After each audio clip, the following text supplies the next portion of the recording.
যুক্তরাষ্ট্র ও ইরানের মধ্যে নতুন করে আলোচনা শুরু হতে যাচ্ছে, কিন্তু আলোচনার টেবিলে বসার আগেই বড় এক ইস্যু সামনে এসেছে। ইরানের ফ্রোজেন অ্যাসেট বা জব্দ হওয়া সম্পদ। দশকের পর দশক ধরে নিষেধাজ্ঞার চাপে থাকা ইরানের বিপুল অর্থ বিশ্বের বিভিন্ন দেশে আটকে আছে। ধারণা করা হয় এই সম্পদের পরিমাণ $100 বিলিয়নেরও বেশি। এর শুরু হয় ১৯৭৯ সালে। ইসলামী বিপ্লবের পর তেহরানে মার্কিন দূতাবাসে জিম্মি সংকটের জেরে প্রথমবার ইরানের সম্পদ জব্দ করে যুক্তরাষ্ট্র। এরপর পারমাণবিক কর্মসূচি ঘিরে নিষেধাজ্ঞা আরও কঠোর হয়।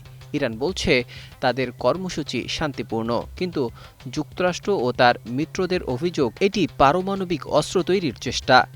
আর এই দ্বন্দ্বই আটকে দিয়েছে ইরানের অর্থনীতির বড় অংশ। এই জব্দ সম্পদ ছড়িয়ে আছে বিশ্বের নানা দেশে, চীন, ভারত, ইরাক, জাপান, এমনকি কাতারেও। শুধু কাতারেই রয়েছে প্রায় $6 বিলিয়ন, যা এখনও পুরোপুরি ব্যবহার করতে পারছে না ইরান। এদিকে নিষেধাজ্ঞার প্রভাবে ইরানের অর্থনীতি চাপে। উচ্চ মূল্যস্ফীতি, মুদ্রার অবমূল্যায়ন, কমে যাওয়া তেল রফতানি, সব মিলিয়ে সংকটে দেশটি। এই নতুন দফার আলোচনার আগে ইরানের প্রধান দাবি অন্তত $6 বিলিয়ন মুক্ত করা হোক। তারা বলছে এটি হবে আস্থা তৈরির প্রথম ধাপ। তবে যুক্তরাষ্ট্র এখনও স্পষ্ট কোনো প্রতিশ্রুতি দেয়নি, বরং তারা বলছে শর্ত ছাড়া এই অর্থ ছাড় দেওয়া হবে না। বিশেষজ্ঞরা মনে করেন এই অর্থ ছাড় পেলে ইরান তাদের অর্থনীতি পুনরুদ্ধার করতে পারবে।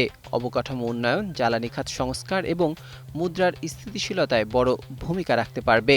কিন্তু এখন প্রশ্ন হচ্ছে, এই সম্পদ কি সত্যিই ছাড় পাবে, নাকি এটি আবারও হয়ে উঠবে যুক্তরাষ্ট্র ইরানের সম্পর্কের নতুন টানাপোড়েনের কেন্দ্রবিন্দু?